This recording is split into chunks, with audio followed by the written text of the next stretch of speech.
¿Podrían los nietos o los sobrinos que son criados por otros familiares ser beneficiarios de la pensión de sobrevivientes? Este es un tema que ha sido debatido por muchos años y en este video vamos a aclarar esas inquietudes. Por eso, si esta información es de tu interés, te invito a que te quedes hasta el final del video. Recordemos que la pensión de sobrevivientes y la sustitución pensional causa el derecho a los beneficiarios del causante para que estos puedan disfrutar de esta prestación, ya sea por la muerte del afiliado cuando hablamos de pensión de sobrevivientes o por la muerte del pensionado cuando hablamos de sustitución pensional. La Ley 100 de 1993 establece unos beneficiarios que tienen un orden legal y que no pueden incluirse otro tipo de personas a las cuales aparecen allí. Vamos a repasar cuáles son los beneficiarios que aparecen en la Ley 100 de 1993 para que puedan disfrutar de la pensión de sobrevivientes o de la sustitución pensional. En primer orden tenemos entonces al cónyuge o compañero o compañera permanente. Además, en ese mismo orden tenemos a los hijos menores de 18 años o hijos mayores de 18 años y hasta los 25 siempre y cuando acrediten que están estudiando. Y también a los hijos en condición de invalidez que dependían económicamente del causante. Así sean mayores de edad, los hijos en condición de invalidez podrían disfrutar de forma vitalicia de la pensión de sobrevivientes o de la sustitución pensional. En segundo orden tenemos a los padres del causante que dependían económicamente de este.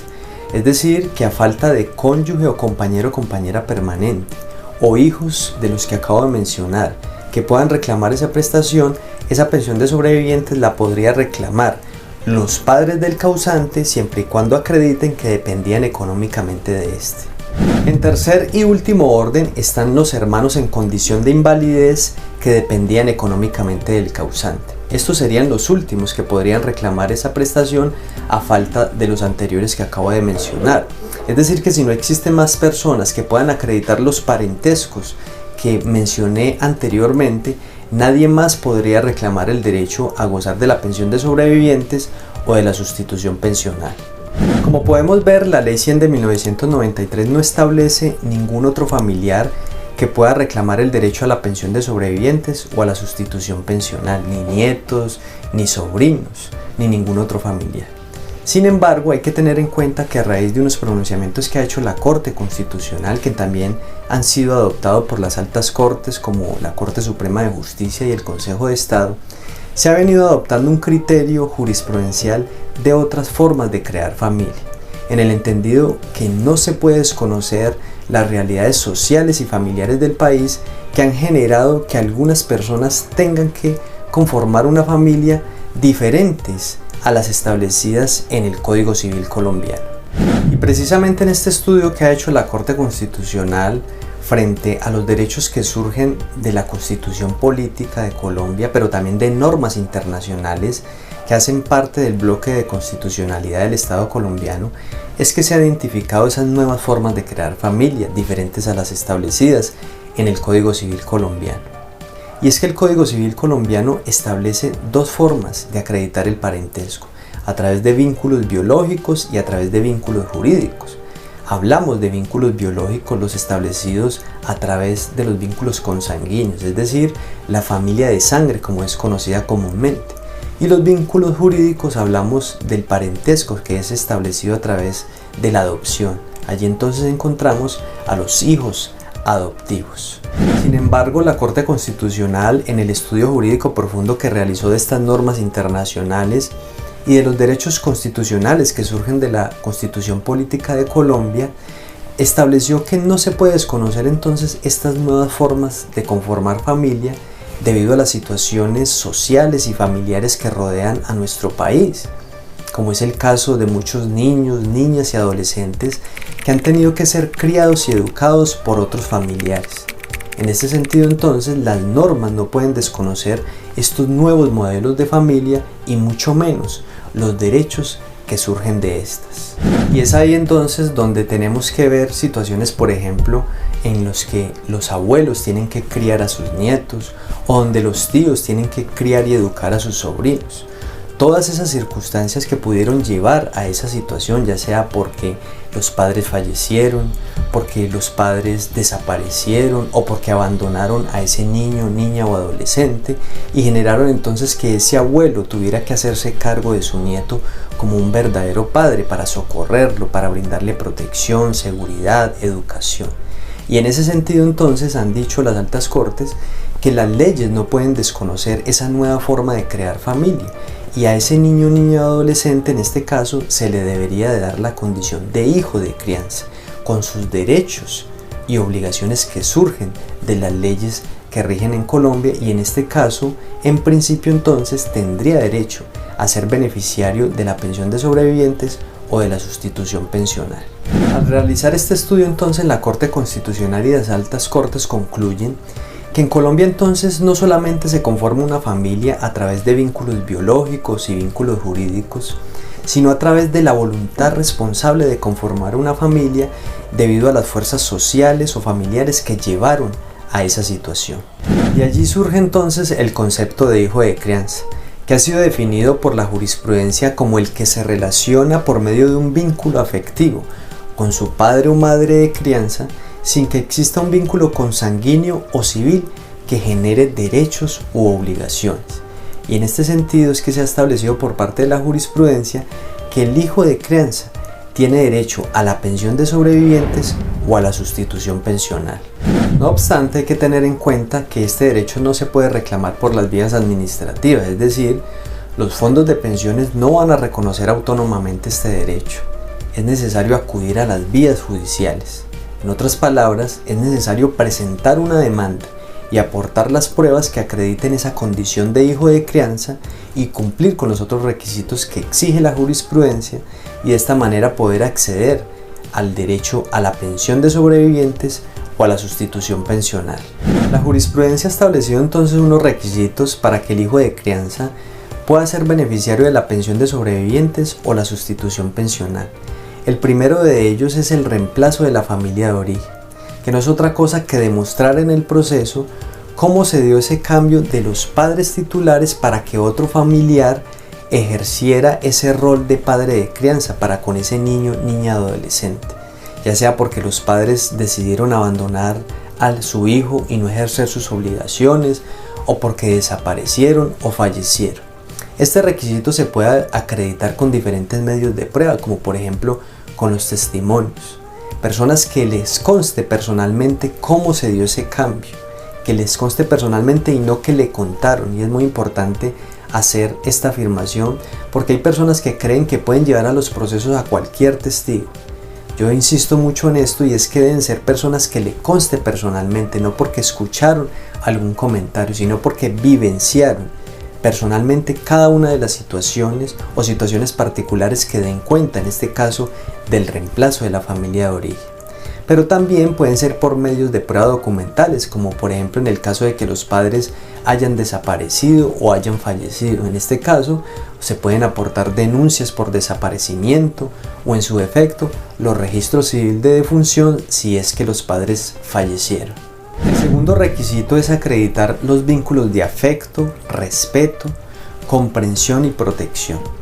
Este requisito básicamente está ligado con las obligaciones que cualquier padre de familia tiene que ejercer para con su hijo, es decir, todas las obligaciones que surgen para garantizar la vida, la dignidad, la integridad, la salud y la educación de ese niño, niña, adolescente. ¿Cómo se puede acreditar este requisito? El primer medio de prueba que podemos utilizar es un estudio psicológico por parte del Instituto Colombiano de Bienestar Familiar. En ese estudio se puede acreditar cómo percibe ese niño, niña, adolescente la relación que tuvo con el causante, si verdaderamente lo respetaba, lo cuidaba, le garantizaba su salud, su nutrición y su educación. Es un documento muy importante que se puede aportar allí. Pero también otros documentos que acrediten esas obligaciones que surgían como padre, como por ejemplo el acompañamiento a citas médicas o emergencias médicas. Allí entonces habría que pedir copia de las historias clínicas donde se pueda verificar y constar que el causante acompañaba a su hijo de crianza a esas situaciones. Pero también las actas, por ejemplo, de reuniones de padres de familia en el colegio o los documentos de matrícula donde el causante firmaba como responsable o acudiente de su hijo de crianza. Pero también cualquier actividad recreativa o cultural donde haya intervenido el causante y que haya podido establecer su asistencia. También fotografías, donde se acredite la presencia en los eventos especiales o fechas especiales de su hijo de crianza, ya sea en fechas de cumpleaños, fechas de graduación o inclusive en actividades recreativas o culturales. Todos estos documentos son muy importantes para acreditar este requisito. El tercer requisito es el reconocimiento de la relación entre padre y o madre e hijo de crianza. Aquí ha dicho la Corte Constitucional y las altas cortes que este requisito no basta con manifestar las obligaciones que ejerció de protección para garantizar el cuidado de ese hijo de crianza, sino que además de que se vea un reconocimiento por parte del hijo de crianza respecto del causante, que lo veía como su padre, como su protector, como su proveedor, también se debe acreditar que había un reconocimiento ante la sociedad y en el ámbito familiar. ¿Cómo se puede demostrar? A través de testimonios de familiares, de vecinos o amigos, que puedan dar fe que les constaba personalmente cómo era la relación entre el causante y su hijo de crianza, que verdaderamente lo cuidaba, lo protegía, lo proveía en todas sus necesidades básicas. Deben ser testigos, insisto, que les conste personalmente, no porque les contaron, sino porque presenciaban cómo era esa relación y de esta manera puedan dar fe claramente de todas las situaciones particulares que rodean una relación de padres a hijos. Otro de los requisitos es el carácter de indiscutible permanencia. Aquí ha dicho la Corte que no basta con enunciar el tiempo que duró esa relación de padre e hijo, sino que se debe demostrar que efectivamente nacieron esos vínculos afectivos.